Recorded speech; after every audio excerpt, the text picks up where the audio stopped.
Well, the last few weeks we've been talking about the lost son, and this parable, it's a reference to the lost son would be the sinners, the tax collectors that Jesus was in front of. And now today we're going to talk about the elder son, and the elder son would refer to the Pharisees, the religious leaders. We talked about the youngest son that he wanted to leave his father. He was acting as if his father was already dead because he wanted his inheritance. He wanted to live a life his way, on his terms, just as he would want to live all by himself. And he lived that wild life, spending money. Literally, it described it as like he was just throwing his money into the wind and living and sleeping with prostitutes, and he ends up with swine at the worst place he could be. A Jew having to care for pigs and wasn't even able to eat what they were eating. And he was left starving to death. And it says, and then he came to his senses. He repented. And he said, Father, against you I have sinned. He knew it was truly against God that he had sinned. And then the father celebrates, kills the fattened calf and rejoices. Just as in the first two parables, it tells us that when one sinner repents of their sins, how there is a celebration in heaven. And there is rejoicing because of that repentant sinner. And now it changes to the eldest son. You know, the one that had been living with the father this whole time. The one that had everything available to him that the father had.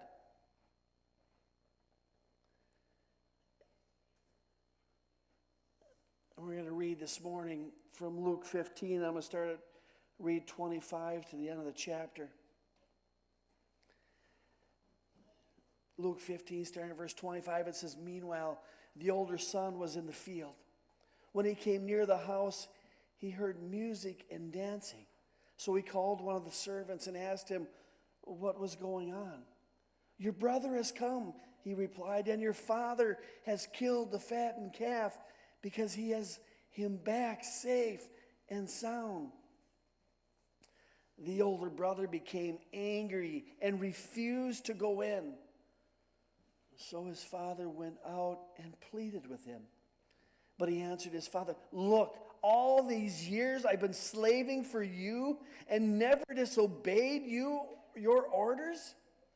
Yet you never gave me even a young goat so I could celebrate with my friends. But when this son of yours, who has squandered your property with prostitutes, comes home, you kill the fattened calf for him? My son, the father said, you are always with me, and everything I have is yours. But we had to celebrate and be glad because this brother of yours was dead and is alive again. He was lost and is found. You know, this parable, that older son was in the field. And as I said, this parable, the eldest son,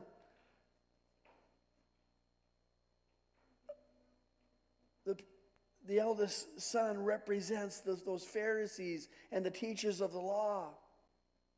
From back in verse 1 and 2, where it says, Now the tax collectors and sinners were all gathered to hear him, but the Pharisees and the teachers of the law muttered, This man welcomes sinners and eats with them?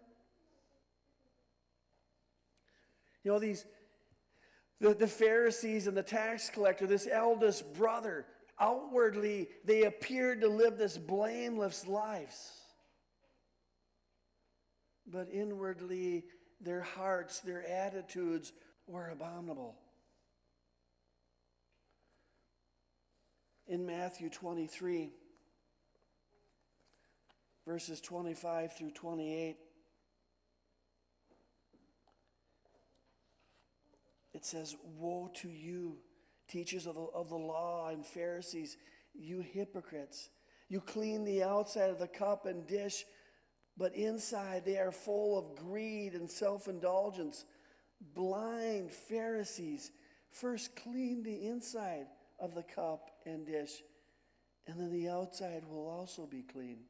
Woe to you, teachers of the law and Pharisee, you hypocrites!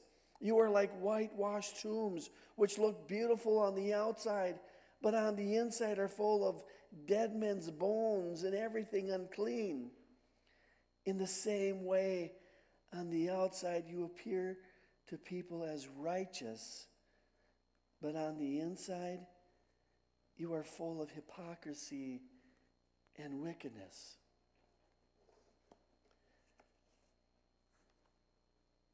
You know, the Pharisees and the teachers of the law, as I said, they give the appearance of being clean, but inwardly they are whitewashed tombs.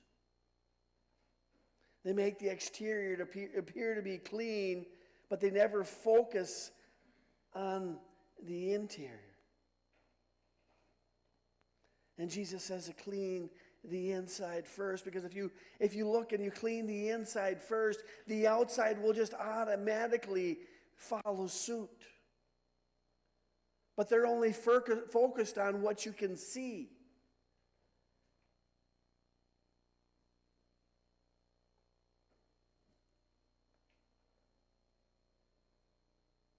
You know, and what's tough, you've probably talked to many unchurched people. And you've asked them, "Why don't you come to church?" And this will be why. Because there's so many Pharisees inside the church. You know, on Sunday morning, they look and present themselves as perfect and righteous. You know, in reality, the reason I left the church when I was 17, 18 years old was exactly because of that. On Sunday morning, those that I went to church with, these older men, they appeared and made themselves and spoke as if they were so righteous, and I was the sinner, the scum. But then on Thursday night, I would find out that husband would be out sleeping with some other woman. Or they would be gossiping and lying and cheating. But then we came back to Sunday morning again, and they were holy and righteous. Made the appearance of, "Look at me."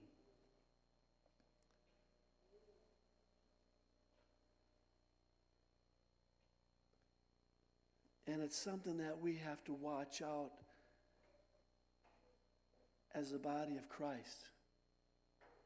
The longer that we are in the church, we can become that self-righteous, self-focused Pharisee. We become to believe that, you know what, you have to live and act and walk and talk a certain way even to come into the building. The church that I grew up in, you had to wear suit. If you were a man, you wore suit pants and suit coat. You had to at least dress up. If you were a woman, you wore a nice long dress. Never would you come in jeans. Never would you come in shorts. Never would you come any way else. And you had to talk and act a certain way. Many churches that we have been a part of, you have to look and act and talk a certain way. We can become very pharisaical in our church, seen outwardly as pure, but inwardly we're whitewashed tombs.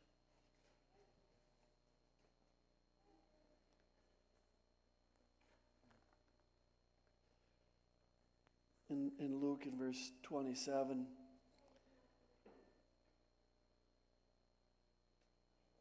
In 26 and 27, the oldest son is wondering, he's asking. And the word that's used in the Greek, he's continually inquiring what is going on. I'm hearing this music, I'm hearing dancing, and it shows that that estate, that land, that must have been quite large, because he didn't see what was actually going on. He was a ways off, and he had to find out, and he's asking, what is going on? And he finds out that your father has killed the fattened calf. And this just made that older son angry. Angry because he realized that this fattened calf was killed for that younger brother. This wasn't the younger brother's fattened calf. This wasn't even his father's calf.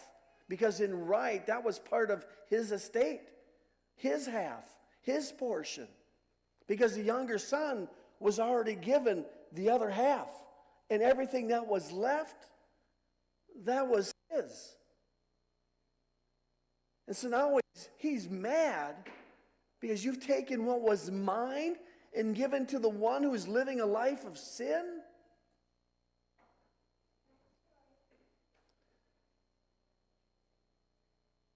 He gets this "that's not fair" attitude. He says, look, all these years I've been slaving for you, and you never disobeyed your orders. And you didn't even give me a mere goat. That's not fair. How often have we found ourselves complaining because somebody got something that we thought we deserved? The older son, he became angry, so angry that he refused to even go in to his father's house. His attitude had left him outside of his father's house without any joy, not wanting even any fellowship with his father. And in reality, the eldest son should have been excited because his brother was home, back and safe. But the material things were more important. He didn't care about a lost life being found. He cared about his stuff. He cared about what was fair for him. In 1 John 2:15 through 17, it says, "Do not love the world or anything in the world. If anyone loves the world, the love of the Father is not in him. For everything in the world, the cravings of sinful man, the lust of the eyes, and the boasting of what he has and does, comes not from the Father, but from the world. The world and its desires pass away, but the man who does the will of God lives forever."